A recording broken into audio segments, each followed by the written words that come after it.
వరంగల్ జిల్లా నర్సంపేట నియోజకవర్గం కానాపూర్ మండలంలో సర్పంచ్ దాసరి రమేష్ గులాబీ జెండా ఎగురవేసి కొత్తగా అభివృద్ధి కార్యక్రమాలను ప్రారంభించారు. గత ఎన్నికల్లో గ్రామ అభివృద్ధి జరగలేదని బీఆర్ఎస్ పార్టీతో కలిసి గ్రామాన్ని అభివృద్ధి పదంలో నడిపిస్తానని తెలిపారు.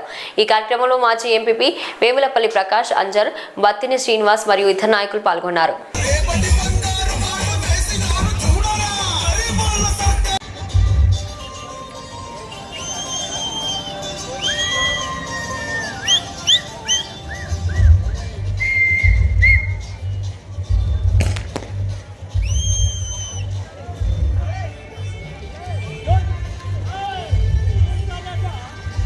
రమేష్ కానాపురం బీఆర్ఎస్ పార్టీ తరఫున సర్పంచ్ ఎన్నికల్లో 259 మెజార్టీతో ఈరోజు కానాపురంలో బీఆర్ఎస్ పార్టీ జెండా ఎగరవేయడం జరిగింది.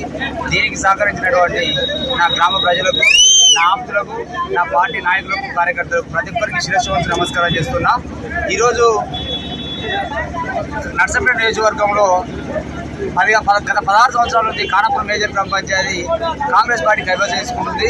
ఒక యూత్ లక్ష్యంతో, ఒక మేనిఫెస్టోతో, ప్రత్యేక ఒక కార్యాచరణతో ఈరోజు కానాపురం గ్రామంలో నా విజన్ ఏంది, నా లక్ష్యం ఏంది అనేది ప్రజల గడప గడప దీన్ని వివరించడం జరిగింది.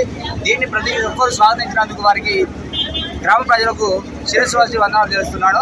ప్రధానంగా గ్రామంలో కోతుల సమస్య ఉన్నది, యూత్ సమస్య ఉన్నది. కనీసం గ్రామ దేవతలకు పోవడానికి ఈ 15 సంవత్సరాల కాలంలో ఒక రోడ్డు కూడా ఇచ్చలేక పరిస్థితి ఏర్పడింది. ఇలాంటి కార్యక్రమాలు ఎంచుకున్నా అండి, వీటిని నెరవేరుస్తా. అలాగే 10th క్లాస్ అయిపోయిన పిల్లలకు కూడా మోటివేషన్ కోసం సెమినార్ క్లాసులు లాంటి ప్లాన్ చేసే అవకాశం ఉన్నది.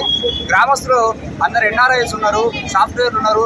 వారందరితో ఒక రివ్యూ మీటింగ్ నిర్వహించి కానాపురం గ్రామంలో నిర్వహించి వాళ్ళందరికీ కూడా గ్రామ అభివృద్ధిలో పాల్పంచుకోవాలని ప్రతి ఒక్కరిని ఈ మధ్యకాలంలో ఉంటుందండి. ఇది కూడా ఏర్పాటు చేసే అవకాశం ఉన్నది. దీన్ని కూడా ఏర్పాటు చేస్తా. సహకరించినటువంటి గ్రామ ప్రజలకు, పార్టీ నాయకులకు, ప్రతి ఒక్కరికి కూడా నా గెలుపు కోసం కృషి చేసిన, ఇంటర్నల్గా కృషి చేసిన ప్రతి ఒక్కరికి కూడా కృతజ్ఞతలు చేసుకుంటూ ముగిస్తున్నాం.